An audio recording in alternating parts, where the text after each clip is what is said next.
The बहुजन आवाज।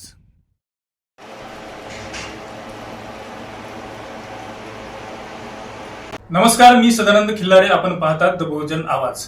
आज आपण उपस्थित आहोत दारवा शहरामध्ये आणि आपण माझ्यासोबत पाहू शकता ही 10वी मध्ये यश प्राप्त केलेली मुलगी बसलेली आहे. आपण प्रत्यक्ष तिच्याकडून या यशाची यशोगाथा जाणून घेऊया. तर बाळा, आज आम्ही आपल्या घरी आलेलो आहोत आणि मागील दिवसामध्ये 10वीचा निकाल लागला, SSCचा निकाल लागला आणि या निकालामध्ये तू यश प्राप्त केलेलं आहे. 10वीमध्ये फार मोठं यश प्राप्त केलेलं आहे तुझ्या शाळेमधून. तर या एकूण यशांच्या निमित्तानं आम्ही तुला काही प्रश्न विचारू, त्याचे उत्तर देशील. तर काय सांगशील तू? आता 10वीच्या परीक्षेमध्ये यश मिळवलं आहे. आधी तुझं नाव सांग, संपूर्ण नाव सांग. काजल हिम्मतराव मुधान. कुठल्या शाळेमध्ये शिकत होती तू? नगर परिषद क्रमांक 2. तर आता या 10वीच्या परीक्षेमध्ये, SSCच्या परीक्षेमध्ये तुला किती गुण प्राप्त झाले, काय सांगशील? 95%. बरं, मग आता या यशाच्या मागे कोणाची भूमिका होती? म्हणजेच तुला शिकवण्यासाठी कोणकोणते शिक्षक होते त्याविषयी सांग ना. शाळेमध्ये हो, शाळेमध्ये. अजमेरे सर, हो, रंगारी सर, मते सर, हो, निनावी सर, हो. आणखी खूप सारे शिक्षक. बरं, तर मग या शिक्षकाकडून कशा प्रकारचं मार्गदर्शन मिळालं तुला? चांगल्या प्रकारचं सहयोग, योगदान मिळालं? हो. मग या व्यतिरिक्त सुद्धा मग तू काही अशी खाजगी शिकवणी वर्ग, ट्युशन वगैरे लावली होती का? हो, लावली. कुठल्या कुठल्या विषयाची लावली होती? Science, math, English.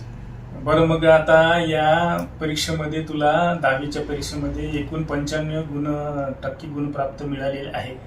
तर मग घरच्यांची काय भूमिका आहे? घरच्यांना कसं वाटत आहे? त्यांच्या भावना काय? आई वडिलांना काय वाटते ते सांग. चांगलं वाटतंय त्यांना. हो. तर मग आता यामध्ये आई वडिलांच तुला सहकार्य कसं काय मिळालं? घरात, कुटुंबात आई वडील किती शिकलेले आहे, काय सांगशील तू? 10वी शिकले. बरं, तर काय करते तुझे वडील वगैरे? ड्रायव्हर. बरं, तर मग आता हे दारवामध्ये आपण बरेच दिवसापासून राहता. मूळ गाव दारवाच आहे का दुसरं कोणतं आहे त्याविषयी सांग.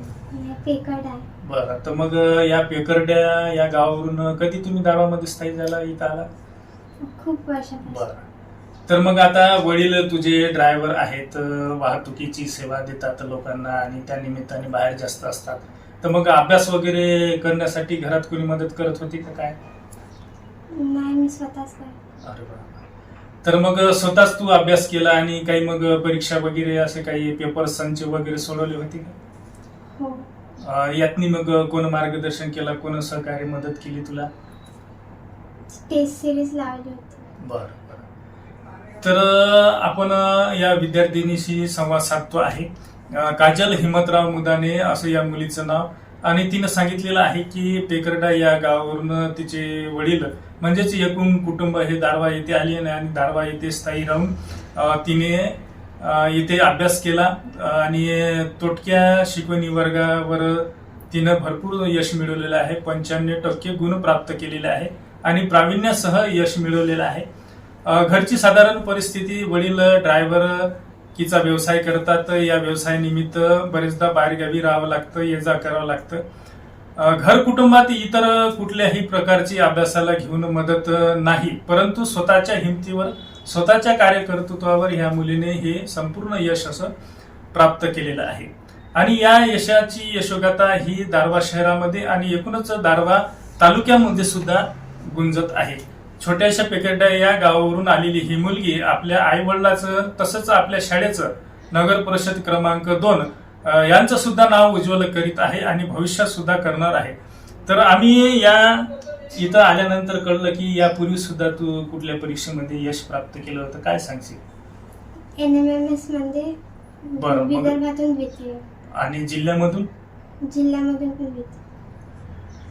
तर आपण पाहतो आहे या मुलीची परिस्थिती अशी आहे की यापूर्वी जी परीक्षा दिली होती त्यामध्ये सुद्धा ती विदर्भातून प्रथम आलेली होती आणि जिल्ह्यामधून, विदर्भातून द्वितीय आणि जिल्ह्यामधून सुद्धा द्वितीय अशी आलेली होती. ही विद्यार्थिनी उज्ज्वल भविष्याची नांदी येथे दाखवत आहे आणि ह्या विद्यार्थिनीचं उज्ज्वल भविष्य असंच चमकत राहो असे आपण शुभेच्छा देऊया, सदिच्छा देऊया आणि रजा घेऊया. काजल हिम्मतराव मुदाने ह्या मुलीशी आपण आताच बातचीत केली.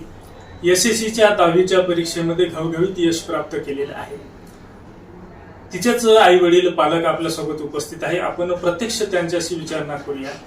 भाऊ, 10वीच्या परीक्षेमध्ये तुमच्या मुलीने घवघवीत यश प्राप्त केलेलं आहे. 95% गुण प्राप्त केलेले आहे. कसं वाटते तुम्हाला? प्रथम काय सांगा. चांगलं. हो. तर मग आता 10वीच्या परीक्षेमध्ये तिने अभ्यास केला, स्वतःहून अभ्यास केला.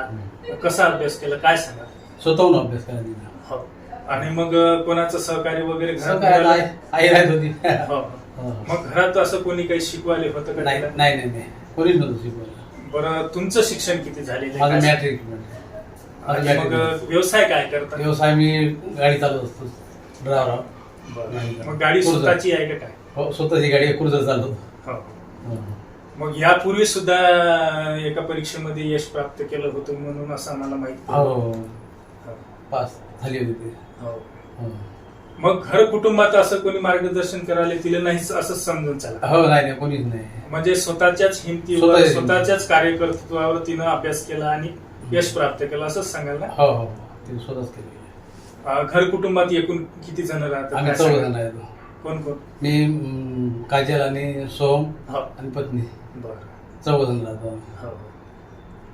मग मूळ गाव कोणतं होतं तुमचं काय सांगा? आमचं पेकरडा गाव आहे, मुलगा पेकरडा आहे. आता किती वर्षापासून इथं दारव्यामध्ये राहतात? आम्ही बऱ्याच वर्षापासून इथंच राहतो. हो. हो. हो. हेच व्यवसाय आमच्या लोकांकडे राहतो. हो. हो. तर आपण यांच्याशी विचारणा केलेली आहे. आपण पाहतात की काजल हिमतराव मुधाने ह्या मुलीने कसं यश प्राप्त केलं. 10वीच्या परीक्षेमध्ये आपल्या शाळेचं सुद्धा सोबतच आपल्या कुटुंबाचं, गावाचं आणि शहराचं आणि तालुक्याचं सुद्धा नाव येथे उज्ज्वल केलेलं आहे. आपण प्रत्यक्ष त्यांच्या कुटुंबियाशी बातचीत केली. तिच्या वडिलांनी सुद्धा सांगितलं की घर कुटुंबात तिला कुठल्याही प्रकारचं अभ्यासाकरिता असं मार्गदर्शन करायला कोणी नव्हतं.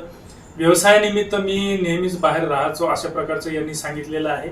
आणि सोबत तिने छोटे प्रकारे एक शिकवणी वर्ग लावला आणि त्या शिकवणी वर्गाच्या मदतीने आणि स्वतः अभ्यास करून हे संपूर्ण यश प्राप्त केलेलं आहे अशा प्रकारचं यातून दिसते आहे आणि असं सांगितलं सुद्धा आहे. मी सदानंद खिल्लारे, द बहुजन आवाज, दारवा.